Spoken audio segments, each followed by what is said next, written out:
बिस्मिल्लाहिर्रहमानिर्रहीम।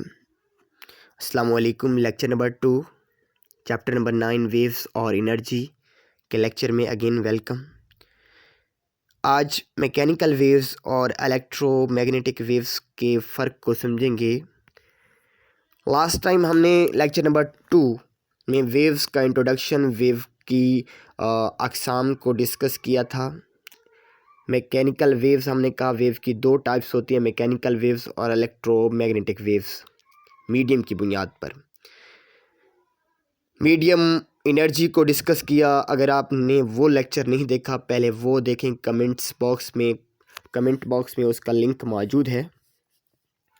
फिर हमने कहा मैकेनिकल वेव्स की दो अक़साम होती हैं, उसको सब डिवाइड किया जाता है। दो इसकी मिसालें होती हैं, longitudinal wave and transverse wave.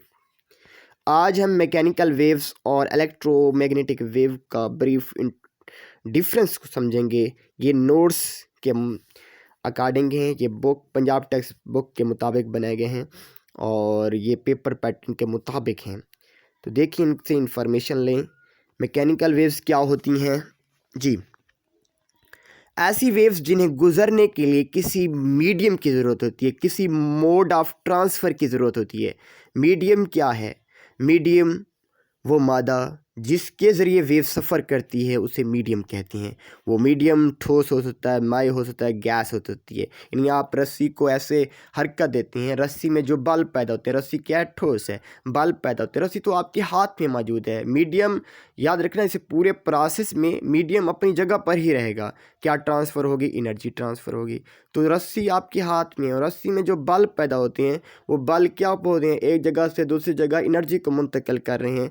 तो गोया मीडियम, ये ठोस की मिसाल है रस्सी। तो ये क्या है? एनर्जी को मुंतकिल कर रहे हैं एक जगह से दूसरी जगह।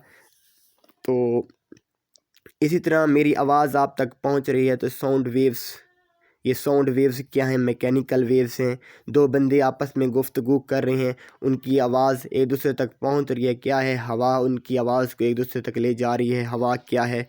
यानी गैस।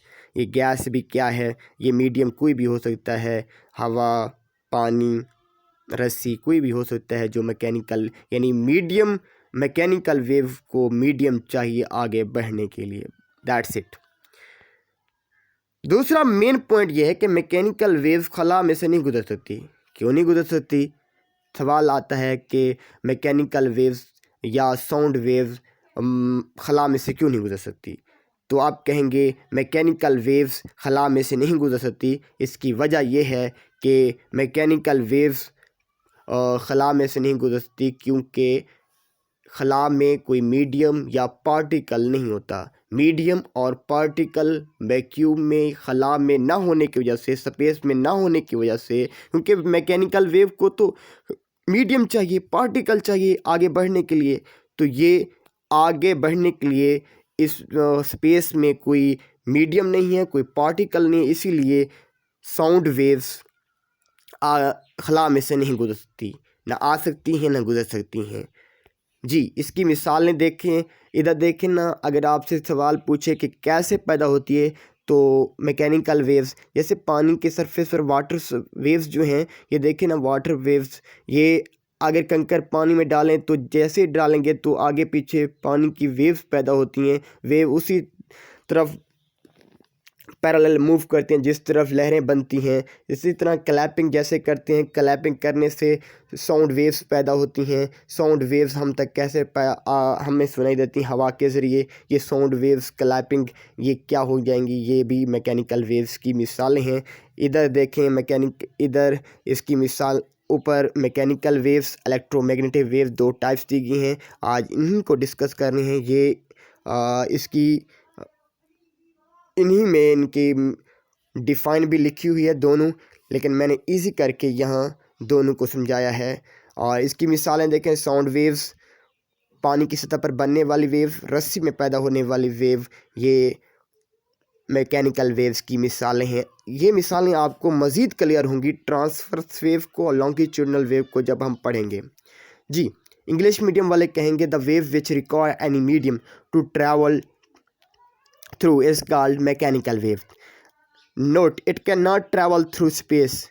जी, ये खला में से नहीं गुजर सकती। रीज़न बताया, मीडियम में भी सॉलिड लिक्विड गैस, कोई भी मीडियम हो सकता है। Sound wave, water waves, wave in string and slinky spring इनकी मिसालें हो सकती हैं। जी नेक्स्ट है इलेक्ट्रोमैग्नेटिक वेव। इलेक्ट्रोमैग्नेटिक वेव, दो वर्ड से मिलकर बनी है ये वेव।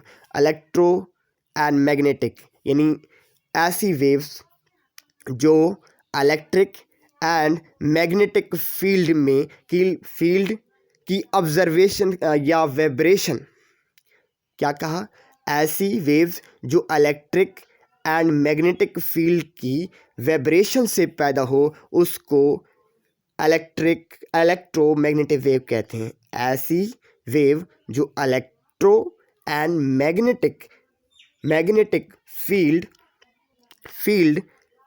की वाइब्रेशन से बने उसको इलेक्ट्रोमैग्नेटिक वेव कहते हैं। That's it. ऐसी, अब हम इसे मुख्तसर ऐसे भी लिख सकते हैं, ऐसी वेव जिन्हें गुजरने के लिए मीडियम की ज़रूरत नहीं होती। इन वेव को मीडियम की ज़रूरत नहीं होती, यानी ये डायरेक्ट बग़ैर मीडियम से गुजर जाती हैं। इनमें मीडियम की इनको ज़रूरत नहीं होती, इसी इलेक्ट्रोमैग्नेटिक वेव कहते हैं। ये खला में से गुजर सकती हैं, क्योंकि खला में गुजरने के लिए मीडियम तो चाहिए था मैकेनिकल वेव को, इसको तो मीडियम तो चाहिए नहीं, ये खला में से गुजर सकती हैं। और ये ठोस मय गैस कोई भी हो सकती हैं इनका मीडियम।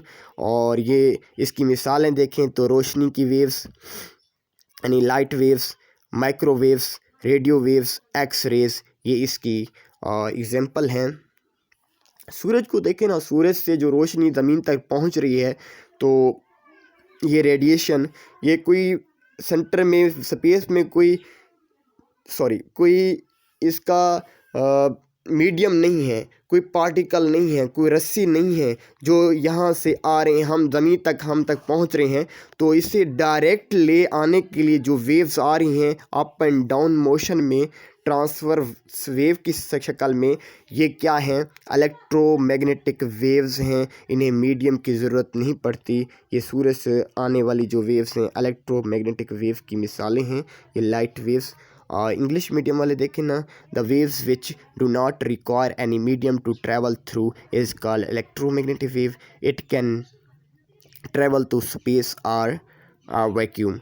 तो सवाल पूछा जा सकता है कि कौन सी वेव जो हैं वो स्पेस से गुजर सकती हैं या वैक्यूम से, वो इलेक्ट्रोमैग्नेटिक वेव हैं, क्योंकि इन्हें गुजरने के लिए किसी मीडियम की ज़रूरत नहीं होती आगे बढ़ने के लिए।